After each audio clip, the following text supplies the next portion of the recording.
And I'm Susan Edwards, the director of the Frist Center. Thank you so much for joining us today for Food for Thought, which is a partnership between the Frist Center and Vanderbilt University's Office of Community, Neighborhood, and Government Relations. This is our 4th year to do this at the Frist Center, and we're extremely grateful to Gail Carr-Williams, who is Associate Director of Vanderbilt University's Office of Community, Neighborhood, and Government Relations. Gail directs the Food for Thought program, which brings informed, intellectually stimulating lunchtime panels to venues such as the Frist Center, the First Amendment Center, and the War Memorial Auditorium. We also want to acknowledge the help of Chandra Allison, who's program assistant in that department.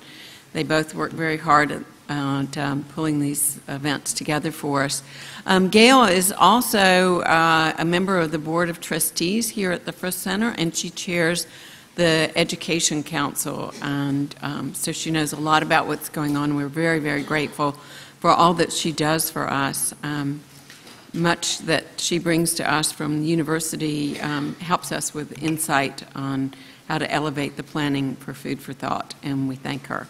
We'd also like to acknowledge the Metro Nashville Arts Commission, the Tennessee Arts Commission, and the National Endowment for the Arts for their ongoing support of public programs at the Frist Center.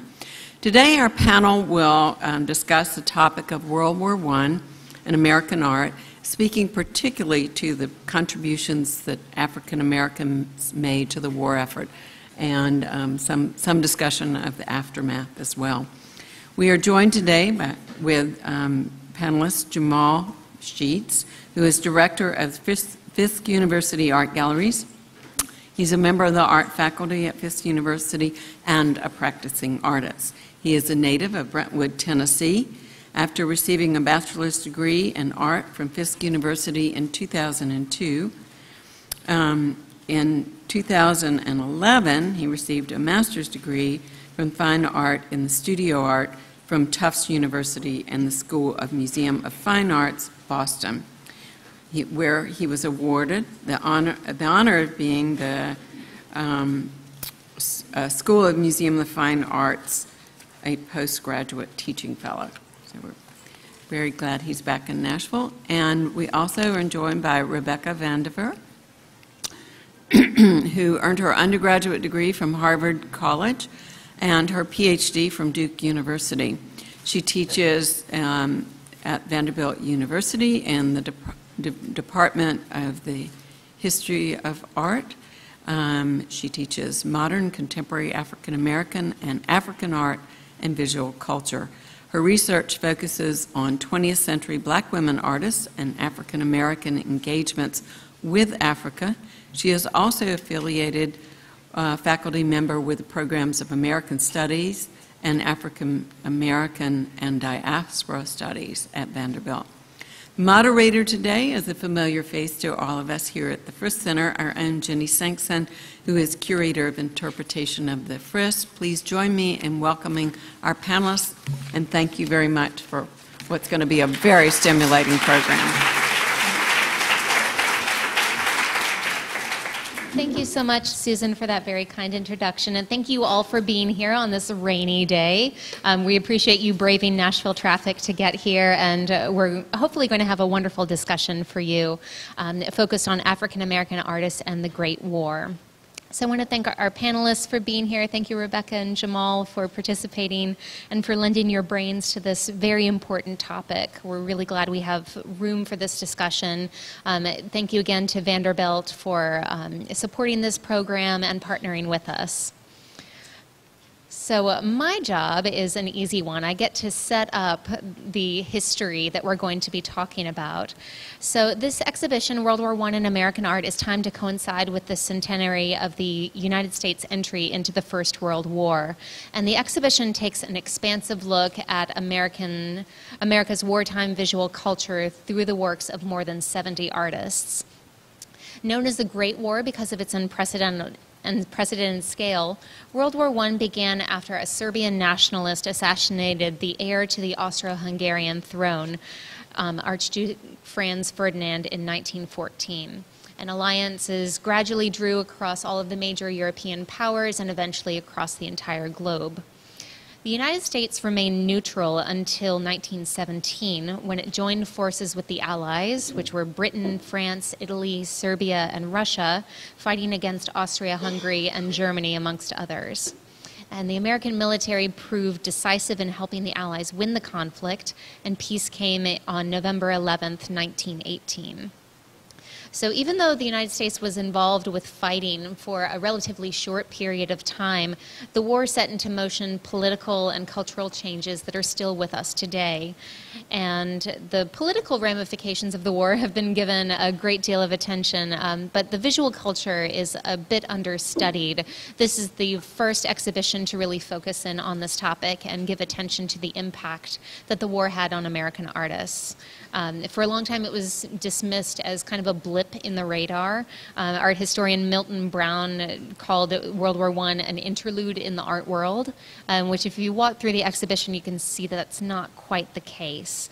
The conflict had an impact in a variety of ways.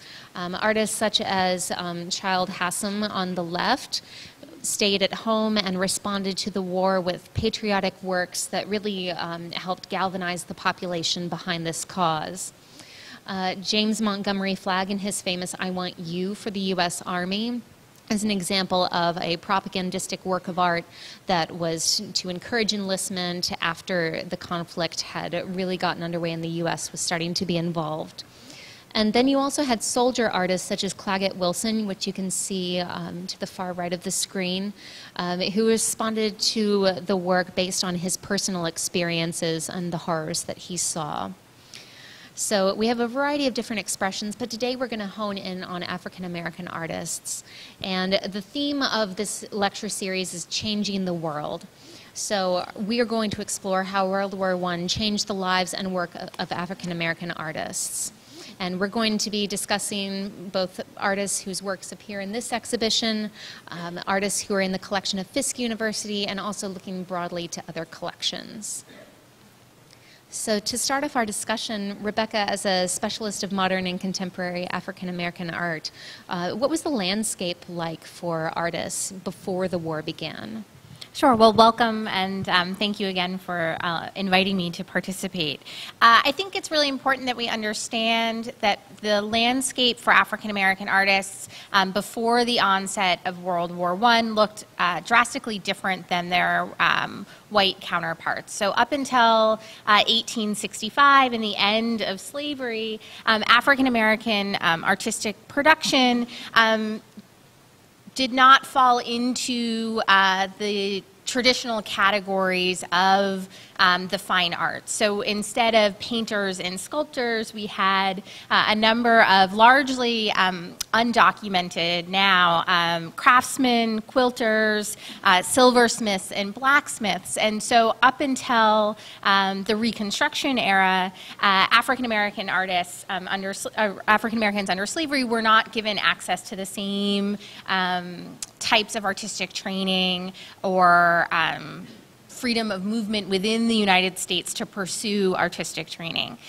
Post-1865, and particularly as we move into the later part of the 19th century, we do see the emergence of African American artists, particularly in the form of itinerant or traveling portraitists, who were producing portraits of freed African Americans along in a variety of places. And we see the emergence of key figures such as Henry Osawa Tanner, who we're going to talk about in a moment. But it was drastically different than white American artists who were able to travel freely to Europe to pursue artistic training, had access to art schools in the United States where they were being given a classical European academic training.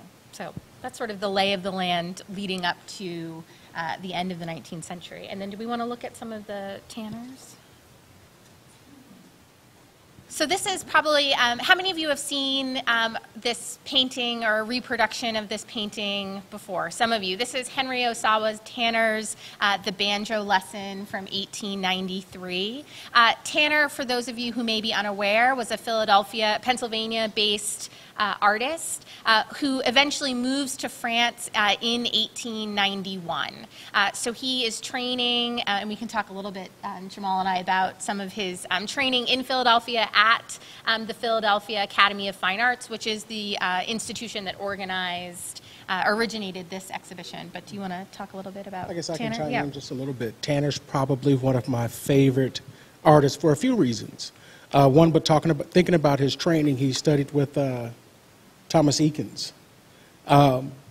And to talk about Tanner just a little bit, I'm going to talk about him in a few ways. One is that he was classified as, or thought of as, an octoroon, which was 1/8 black.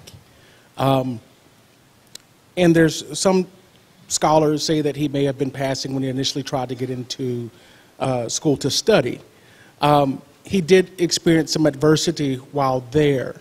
Should I talk about the adversity, or okay? Sure. So he well, did. When we use that term octoroon in passing, are those terms that are familiar to you all? Okay, so I see some no's, Okay, head shaking no. So if you Google Henry Osawa Tanner, the ubiquitous photograph of him, it will cause you pause, right? Because he doesn't look African American, and so he was considered an octoroon, so 1/8 black, and it's thought that he passed for white, or passed himself off as being white to gain access to different experiences. And so do you want to talk a little bit about his?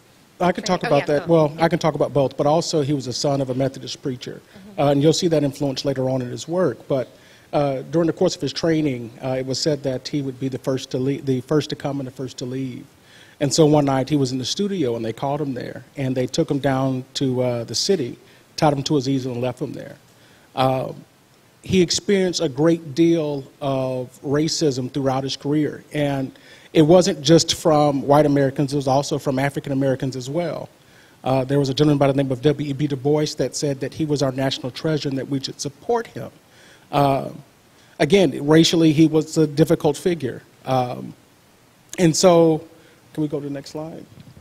Okay. Before we go on, you guys had some wonderful comments about how this image really deconstructs the caricature. Yes. Could we touch on that? Jamal and I could talk all day back and forth, so we invite you along with this, Thank you this conversation. But yes, so one of the reasons why we wanted to show you the banjo lesson, it's one of Tanner's most reproduced paintings. Some art historians are sick of it by now, but I think it's a really important illustration, or visualization rather, of a genre scene, or sort of an everyday painting in which we see this grandfather and grandson in this tender moment, right, of passing down that lesson of learning how to strum the banjo. This would have been a radical depiction in 1893. When we think about the pervasive negative stereotypes and caricatures that were used to depict African Americans during the period of slavery, through the Reconstruction era, all the way through, well, arguably I would say today we still suffer from that. But one of the charges that African American artists found themselves facing, or charged with rather, was to deconstruct the stereotype, to produce art that provided a realistic, authentic vision of African Americans, right? And so this painting, while it doesn't seem radical to us today, right, in 2017, in 1893, Tanner's decision to paint this particular moment, to give use his canvas as a medium for his message, was radical, right? To show this moment of grandfather and grandson tenderness went against what the general public was used to seeing. I think that's good. That's great. And Jamal, you had some wonderful observations about the landscape of being an exhibiting artist during this period. Did you want to talk a little bit about the difficulties that were faced for artists? Yeah, I can give another example for Tanner. Even though he was one of the first African Americans to give a solo show in New York, but prior to that, I think there's he had written, while he was living in Paris, he had written a letter to his sister who was at Tuskegee to give to Booker T. Washington, who was the president at Tuskegee, and asking to give, and Booker T. Washington was kind of the gatekeeper for New York. If you wanted to raise money for an HBCU, historically black college university, you had to go through Booker T. Washington. And so in that letter, he expressed wanting to do an exhibition. And they said, yes, you can do an exhibition. You just can't sign it and you just can't come. You can't sign your work and you can't come. And so that was something that was, you know, for many African-American artists, when you're talking about post-Reconstruction, that was the norm. But there were also conventions like universities or schools and churches where artists did have an opportunity to show their work. I don't want to give the illusion that they did not show it, and also there was a community that was supporting this work as well. We can go back to the early part of the latter part of the 19th century. You had abolitionists, or early part, abolitionists supporting African American artists. So don't think that there was no opportunity, but it was definitely a very difficult time.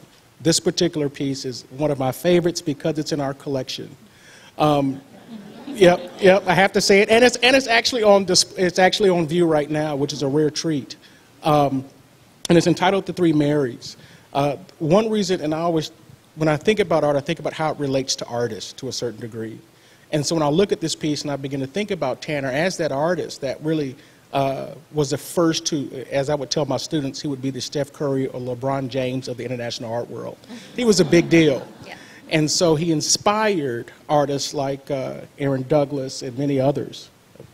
Yeah, so we mentioned that Tanner, raised in Philadelphia, the son of a Methodist minister. We do see his work takes on several different strands. There are the genre paintings, such as The Banjo Player, The Thankful Poor, another painting that you may be familiar with, and then these very religious themed and inspired paintings such as the Three Marys. The Three Marys, painted in 1910, 20 years after Tanner moves from the United States to France. So he arrives in France in 1891. Something else to remember is that New York was not the art capital of the world in the 19th century. In fact, modern art isn't introduced to American audiences until 1913. So it was a rite of passage for all American artists to travel to Europe, to spend time in France, to spend time in Italy. And so Tanner is unique in that he is one of the first African-American artists to move to Paris. He studies at the famed Académie Julienne, where he is sort of ensconced in the French art world. And he achieves a measure of great success in France, is able to exhibit his works, is selling his works, and that serves as a great inspiration for African-American artists coming up at the end of the 19th century. And we see Paris in particular sort of issue a siren call, if you will, to African-American artists who are interested in leaving the racism behind in the United States and experiencing some of the racial freedom that they were aware that Tanner himself was experiencing while he was in France. And there's this lovely way in which he thought of himself in France, and he says, "In America, I'm Henry Tanner, Negro artist, but in France, I'm Monsieur Tanner, l'artiste américain," right? So this shift of being identified as a Negro artist in the United States to an American artist abroad. And so Tanner, oh, go ahead, sorry. I was just going to interject too, just for a second, but even going back to The Banjo Player, The Thankful Poor, that's not what he's traditionally known for. That's only what he's known for in the U.S. But if you talk about Tanner anywhere else, they're going to talk about some of his religious genre paintings more so. And so Tanner spends the rest of his life in Paris, dies there in 1937. A number of African-American artists travel to France to sit at his feet, receive his mentorship, go on to study at the Académie Julienne. William Edward Scott, who's represented in the exhibition here at the Frist, is one of those artists who first goes to France in 1909 and then returns during World War I. We wanted to introduce you to Tanner at this point because it's important to understand as we talk about the significance of World War I on African Americans, and in particular, in terms of our interest, African American artists, is that African American artists were already traveling to Europe prior to the onset of World War I. Although once World War I happens, we see some shifts occur. Right, and then we get to the moment of American involvement within World War I, which also causes another shift within the landscape and within the subject matter. So in 1917, the United States goes to war with Germany and then later to Austria-Hungary. This was for a number of reasons. One of them was the Zimmermann telegram, which was decoded. It was a message from Germany to the Mexican government and basically promised, you know, if you fight with us against all of the allies, we will help you recover the territory that you lost in the Mexican-American War.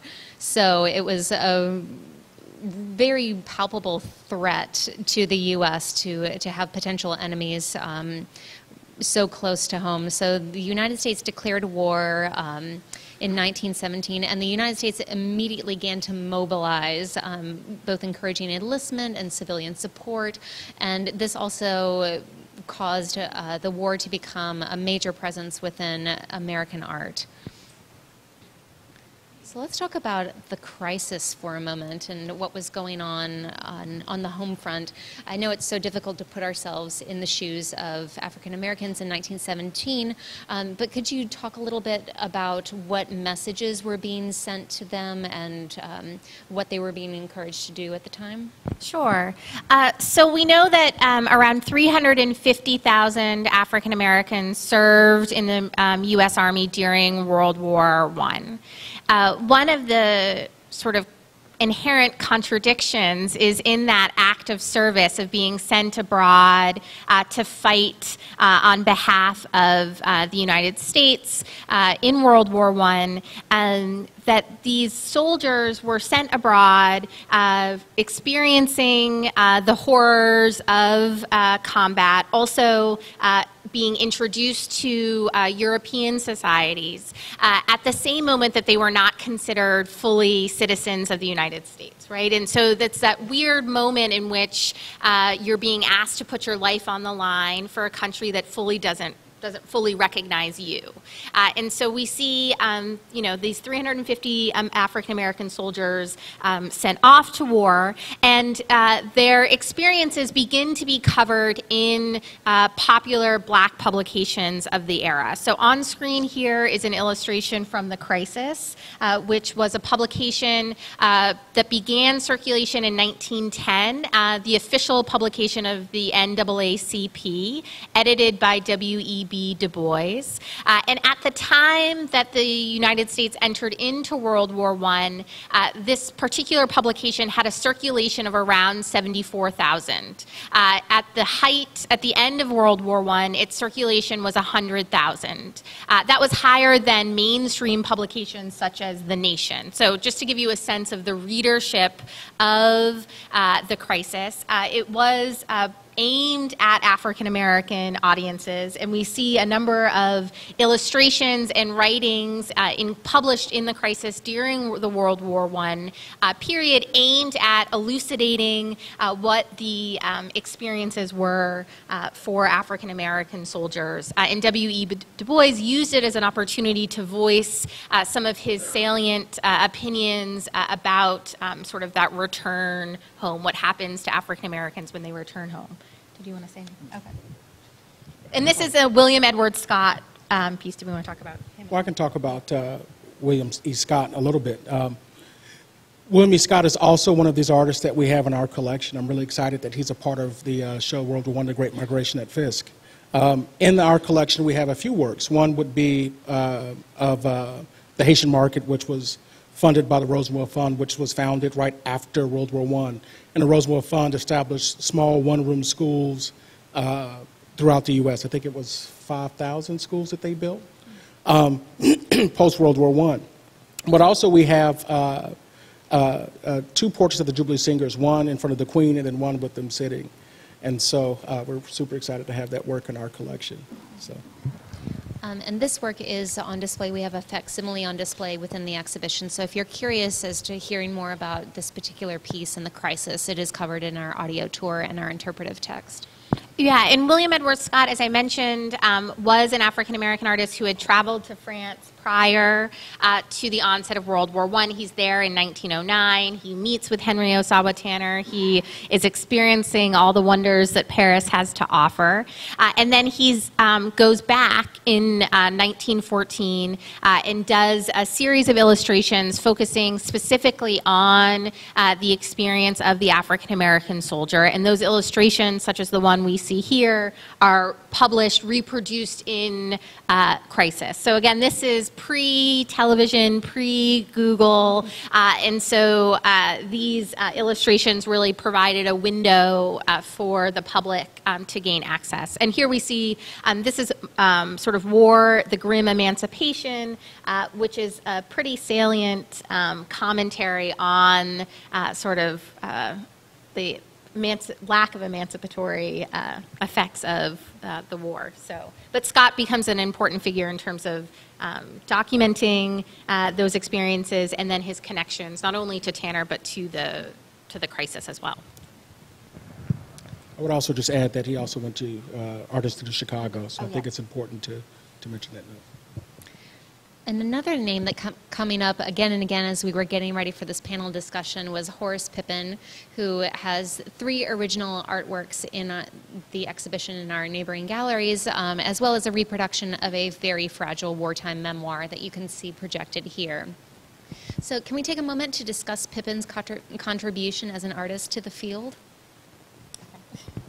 So I have to say, you must take advantage of seeing these Pippins in person. They are amazing to behold in the gallery, and I am remiss to say that I had yet to see one that we'll talk about in a moment in person until I was here. So please take advantage of being able to view them while you're here. So Pippin is an interesting character within the history of African American art. He serves in World War I, but doesn't become an artist per se until he's quite older. He turns to art at age 37. And in fact, this memoir of his experiences in World War I was produced after he returned. So it has this, and this is a facsimile that has been reproduced from papers held by the Smithsonian Archives of American Art. But we see here his sort of recollection, both textual and visual, of that experience of fighting in the war. Should we look at the other one? Yeah, the one that Rebecca was mentioning, you must see. I think this is the one that got you really excited, isn't it? Yeah, so this is his The End of War, Starting Home, 1930 to 1933. Pippin, while serving in World War I, suffered a very severe injury to his right arm, which essentially rendered it unusable. When he returned to the States, he began to experiment with alternate modes of expression, particularly using sort of a burnt poker to burn elements into wood. Pyography, I think is the way you pronounce that. And so we see him begin to use art as a way to process his experiences, sort of as a therapeutic exercise. And so here we see an example of his praxis. He would, as I mentioned, he had been right-handed before he was injured, and then after his injury, would use his left arm to sort of guide his right arm as he was executing his works.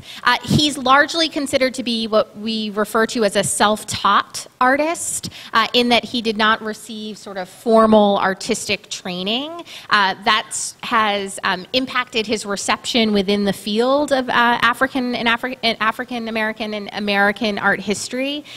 He eventually, at the end of the 1930s, is part of a traveling show that was exhibited at the Museum of Modern Art.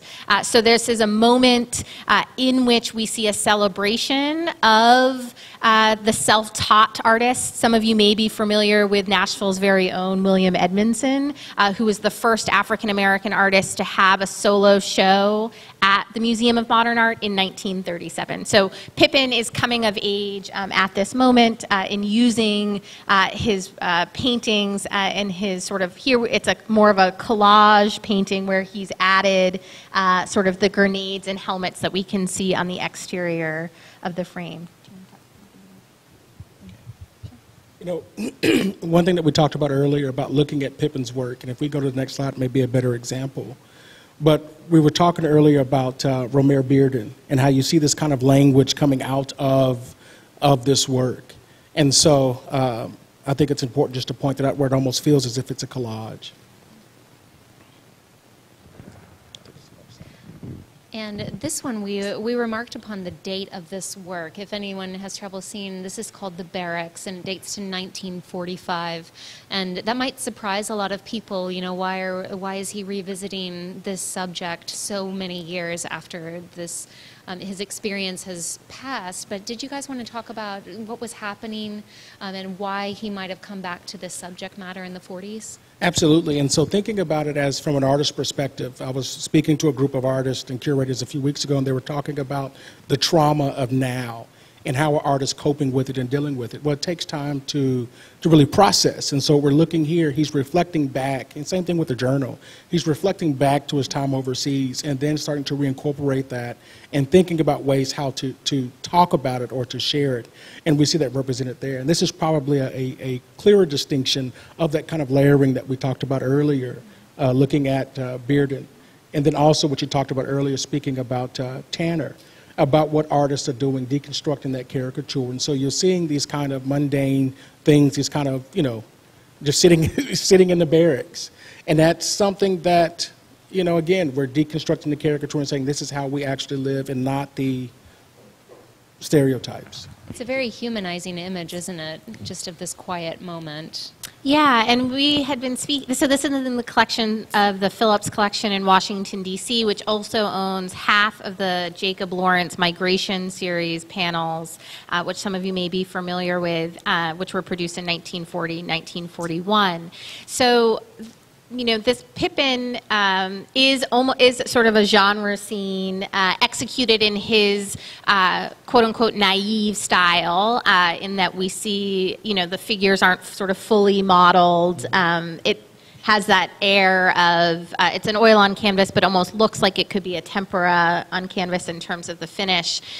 So he is committed to sort of telling that African-American experience, right? And so there's that desire, as you know, we keep using that phrase, deconstructing the stereotype or challenging the caricature. And that was still at the forefront of these artists' prerogatives at this period.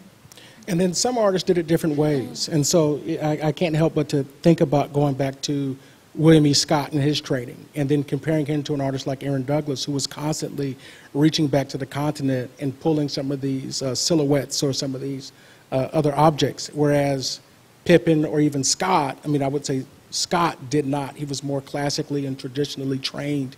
And so you see a variation of artists in terms of artistic production about the way that artists are expressing themselves. And then our next artist that we wanted to mention was Doc's Thrash, and this is kind of an unusual example of his work because he was a printmaker, or most well known as a printmaker. But what aspects of his work do you think that we can use to open up a broader discussion about African Americans and World War I? I think it's important to talk about some of the early relationships. We just talked about William E. Scott. And William E. Scott was also, he went to University of Chicago, but also so did Doc's Thrash. And he was mentored by William E. Scott. And so I think it's important to point that out. Yeah, so Doc's Thrash, as Ginny mentioned, we consider now largely to be a printmaker, very active in the 1930s with the WPA and Federal Arts Project during the Great Depression.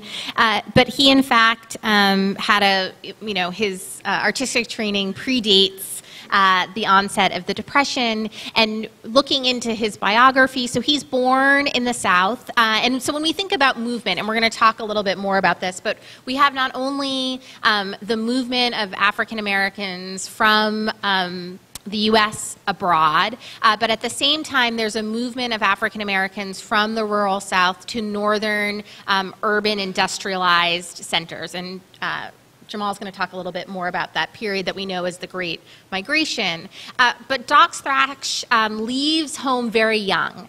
He leaves home at the age of 15. And he's on the road for several years. And while he's on the road, there's 325 lynchings of young black men while he is sort of en route. So he is coming of age at a very challenging, dangerous time. He ends up in Chicago, arriving there first in 1911. He enrolls in evening classes at the Art Institute of Chicago, where we saw him come into contact with William Edward Scott. He's also in corresponding with Elaine Locke, Dr. Elaine Locke, who is famous for being the first African-American recipient of the Rhodes Scholarship. He becomes ensconced at Howard University in the 1920s and becomes the sort of cultural spokesperson of the Harlem Renaissance that we'll touch upon in a little bit. But Thrash, so he's living in Chicago. He's taking evening classes at the Art Institute of Chicago when he joins the Army in September of 1917. He ends up getting shipped to France from Hoboken, New Jersey in September of 1918, and he's there. He ends up being wounded, severely wounded, in October of 1918. If we think about the timeline of World War I, we end our American engagement in November of 1918, so he is injured right on the sort of tail end of the war. And so he's gassed and suffers from shell shock. He spends the winter recovering in France, in a hospital in France, before he's able to come back to the United States, where he's able to resume studying at the Art Institute in Chicago, now no longer just an evening student, night class student, but a full-time student. And that's a really important thing to talk about, right? So the being able to devote yourself full-time to your artistic training. He had some government support to do that. When we see the passage of the GI Bill in 1944, we do see an increase in veterans returning to colleges and universities. And based on my own research at Howard, I know that the Howard University Art Department saw a dramatic increase in studio art majors, in particular post-World War II. Do you want to say anything else? So we've gotten to the period of discussing what comes next, what comes after the war. So as Rebecca mentioned, we have the armistice signed on the 11th hour, on the 11th day of the 11th month of 1918. And really the entire globe was reeling from this conflict. We had millions of soldiers dead or wounded, millions of civilians dead from disease, starvation, or exposure. So can we talk a little bit about what was the landscape of America like for soldiers returning? What were they coming back to?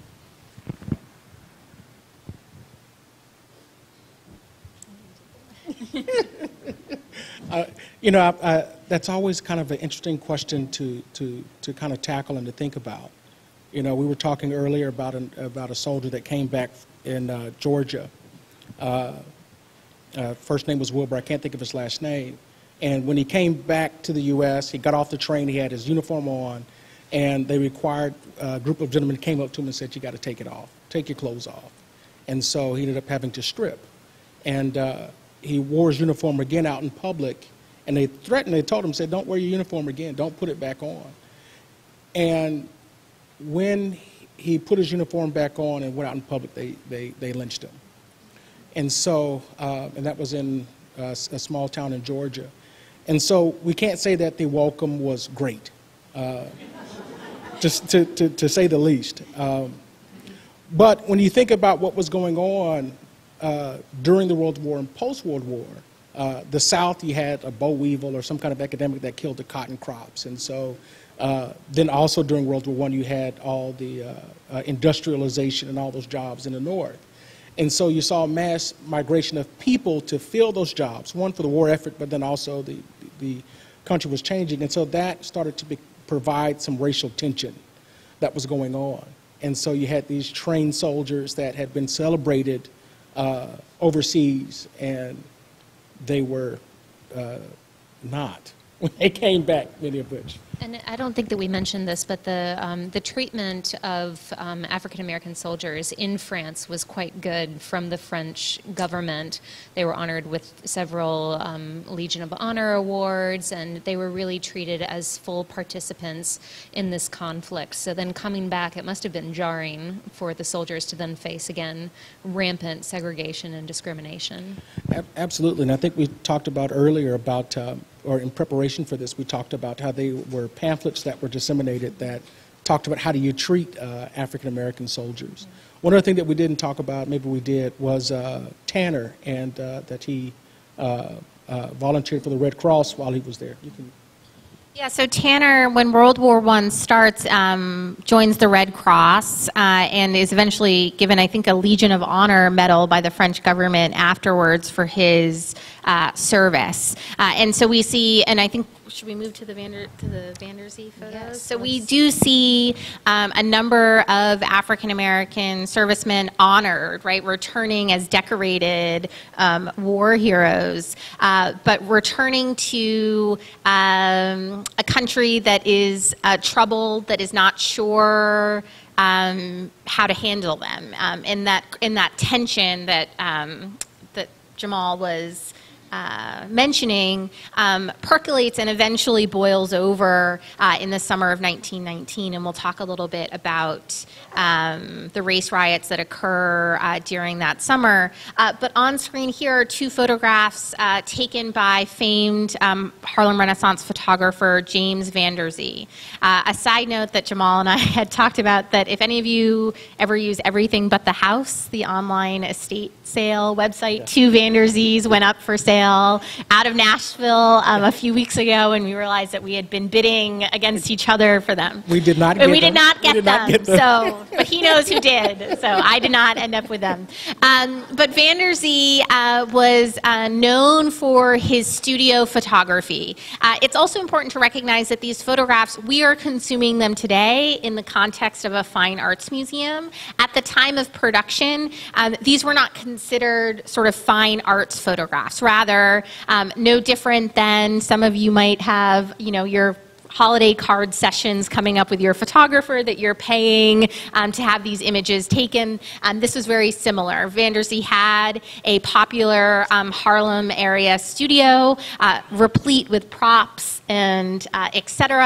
And so you could go and have your photograph taken. Jenny, did you want to let us know a little bit about who he's pictured here? Yes, so here we have Needham Roberts and Henry Johnson, and these are two of the African American soldiers who were highly celebrated when they came back. They have this really incredible story. They both fought with the Harlem Hellfighters, which, if you need a wonderful subject to dive into, read about the Harlem Hellfighters. They were an incredible group of men, never lost a man nor an inch of ground to the enemy within the entirety of the war. And Needham Roberts and Henry Johnson were on sentry duty one evening, and a large number of German troops attacked their trench. The numbers are fuzzy, anywhere from 10 to 20, but they were wildly outnumbered. Each sustained multiple stab wounds all over their body. It was amazing that they survived, but they actually repelled the entire attack, saved their troop, and managed to survive and tell the tale. So they actually went on kind of a lecture circuit in the U.S. So these would have been, memorabilia that people would have been able to collect. But here you see them in 1919 and then in 1932. Is there anything else we wanted to say about James Vanderzee? I think what I will say briefly as we move on to this next sort of, as we're entering this post-World War I period, is that Vanderzee and these photographs, I think, exemplify that. When we think of that notion of deconstructing the stereotype or the caricature, the desire to sort of take control over your self-representation, and how these two photographs we see, if we know that this is a collaboration between the photographer and the sitter, that sort of money is exchanged for these photographs. And so clearly Vanderzee would want to please his client. That these poses, while obviously Vanderzee is, advising them, for the best photographic composition, that think about why you get your photograph taken. Why do you pay to have someone take your photo? How do you choose what you're going to wear for that photograph? And so the fact that we see the Roberts and Johnson here sort of sitting by the sort of faux fireplace in their uniforms, and then 10 years later still sporting their medals and their decorations, in light of that sort of newfound pride in identity. And we see that bleed over into the 1920s with the start of the Harlem Renaissance, which is a sort of a cultural renaissance and sort of embrace of what we term now sort of the new Negro movement and identity. And so one thing, as we were looking back at the previous slide, I kept thinking about 1919 and how that's not an image. When I close my eyes and think about the images that came out during that time, that's not what I think about. We talked briefly about the race riots, the Red Summer. And out of that, there's another sociologist who ended up becoming the first African-American president of Fisk University, was Charles S. Johnson. That's when he and many other Harlem Renaissance artists and scholars, that's where they got their start, was post-World War I. And so Charles S. Johnson, he served in World War I as a non-commissioned officer. But during the race riots, that's where he did his studies. He was at the University of Chicago, and he created a text that kind of became the guide for race relations or race investigations. And that was A Negro in Chicago, a study of race relations and race riots. Later on, he became or the figure that would be called the entrepreneur, the architect of the Harlem Renaissance. You talked about Alan Locke earlier, and he was considered to be the dean.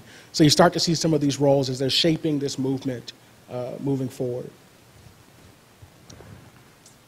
All right, so we mentioned the Harlem Renaissance a couple of times, but why don't we just unpack what exactly that was and how World War I really contributed to the emergence of this, this time period and artistic movement? Sure. So I think what we see happening with World War I and its influence on the trajectory of African American art is we see on the one hand the experience of African Americans abroad, right? Going, and that's not to say that France doesn't have its own troubled history with people with brown skin. So the legacy of colonialism, France is a colonial power at that time during World War I, but that we see African Americans experiencing a new sense of racial freedom abroad at that same moment that they're not being considered full citizens in the United States. So they come back with that experience at the same moment that we see that movement of African Americans from predominantly southern rural areas to northern industrialized locations, New York, Chicago, Detroit, Pittsburgh, and this particular painting that one of the curators of the exhibition brought to my attention this weekend, we thought was fitting to think about sort of that sense of move. Here we are on the subway, that train movement within the city, and we see that at the start of the 1920s, there is an interest in what Jamal and I have mentioned as the new Negro identity. So what happens to the African American now that they've moved from the South, are now in these urban industrialized centers and are able to craft new identities? And I think a great deal of that, you touched on it earlier, talking about this idea of freedom. And so as they're moving to these urban centers, then they start to develop this freedom of expression. And so you'll see that. And Jamal, we would be remiss if we didn't encourage people not only to go to the exhibition that we have here, but also the exhibition that you have, World War I and the Great Migration, up at Fisk University Galleries. So what do you want to tell visitors about that exhibition and its connection to what we have here? Absolutely. The exhibition kind of goes in tandem with what you all have here.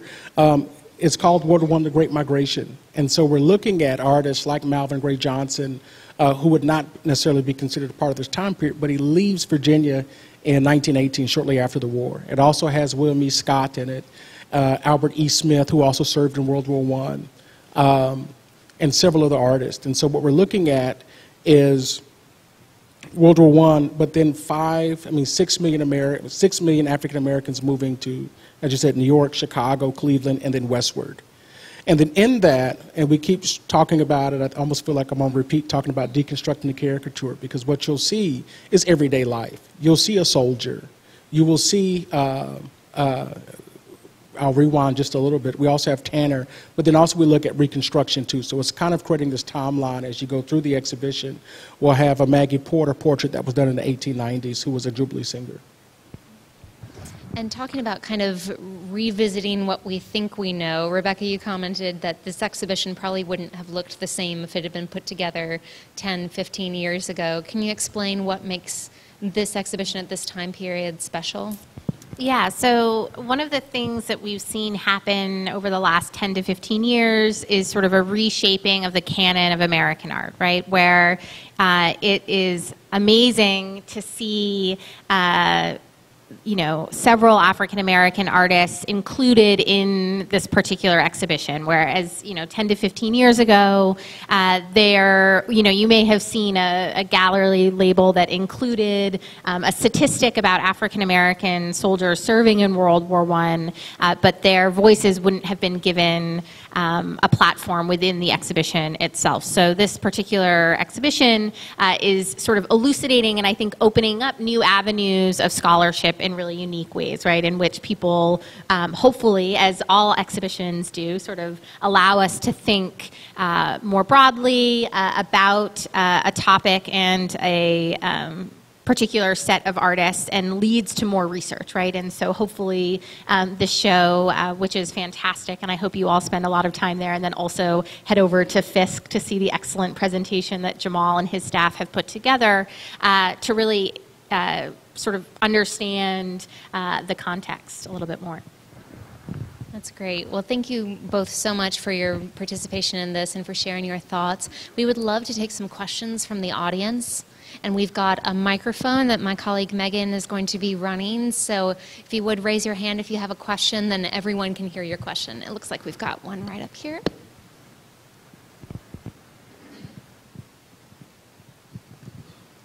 I was intrigued by the three Marys. What do they represent? Something different than I'm thinking about? They actually, Mary Magdalene, Mary, I can't think of the three Marys' names. Mary, the Virgin Mary? Virgin Mary and Mary Magdalene and Mary... Mary who washed the feet of Jesus, yep. Mm-hmm. Yep. Do we have another question? Oh, I see a red shirt in the back. Oh, she's coming to you.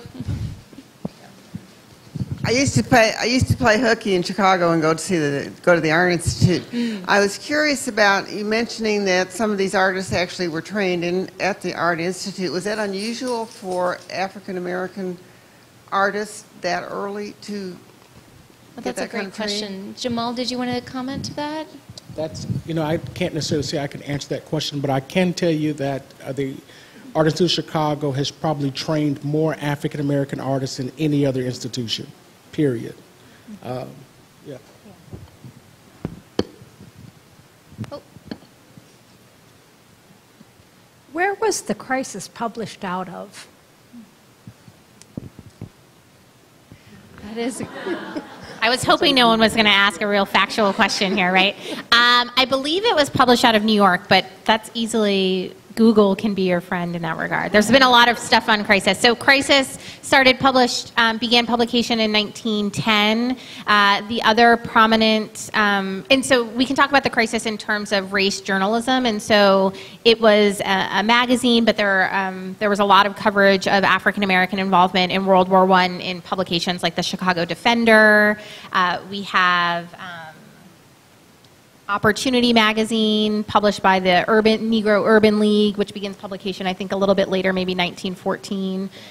So there's a number of journals. But I did think it's striking that it had a circulation higher than a mainstream publication like The Nation at that time. And if you're curious to see more of what's in the Crisis and read the articles, I believe that every single issue has been digitized and is available on the web. So go deep diving. There's a lot of fun to be had. Would you comment on why they were celebrated in France? Because my memory serves, they served only under French officers because of Mr. Pershing's prejudice. Does anyone want to take this, or I can comment on it to start? I think by the time American involvement began, France was desperate for help. This was a country that was really bogged down in the war for a very, very long time. So by the time African American soldiers arrived at the front, French officers were just happy to have help. They were happy to have able bodies. And so they did treat these men as full participating soldiers. And Jamal mentioned the pamphlet that was circulated. That was published by the United States government to the French government. And it basically came down to, don't treat these men as full soldiers. You know, you really need to keep an eye on them. They're really not going to work hard. It was pretty horrific, and it was distributed and then followed up, I believe, the next day with a memo saying disregard this completely by the French government. So I think that they were appreciative of the efforts of these men and happy to have them there. The only other thing that I would add is also when you think about the timeline in terms of race relations in Europe, it's slightly different. It's different than the U.S. And so some of we talk about segregation and all of that, and that necessarily didn't happen the same way as it did in the U.S. And so different perception.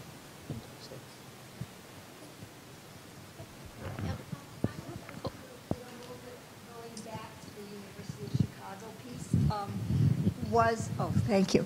Was it solely in the studio arts that African Americans were welcomed, or was there a general culture? Why Chicago? There were so many race relations issues in Chicago. So that's a great question. I think that, and as you point out, sort of, even, northern cities like Boston were not immune from racial conflict. I think that the Art Institute in Chicago, I think a lot of what paved the way for artists, African American artists, was having sort of a trailblazer, right? So William Edward Scott being at the Art Institute of Chicago made that sort of an option for Doc's Thrash, right? Henry Osawa Tanner training at PAFA. Some of you may be familiar with Meta Warwick Fuller, an African-American woman sculptor who also trained at PAFA. But there were not, the decision to become an artist was not a popular one, I would say, in the sense that in terms of there was a popular ideology of the talented 10th and sort of being the best, representative of your race, right? So in terms of the numbers of people. And I mean, I would imagine it would have to do with who was teaching at the Art Institute of Chicago at the time and who was in charge of letting them in. I don't know. I mean, I just think it's a complex question that I'm trying to kind of unpack, but then I'm thinking about what were they actually majoring in. And so many of them were actually majoring in illustration. So we're not thinking fine art or painting, but we're thinking illustration. But then on the other side, I'm thinking about Charles Johnson, who's at the University of Chicago, who went on to get his PhD there. And so, you know, I guess I can only think about that Chicago was very open to that type of scholarship, but I don't know necessarily the definitive answer of why. And many other scholars went to school in Chicago. So. Yeah. I think we have time for one more question, if anyone has one. All right. Well, I think we've completely saturated you with information, so thank you so much.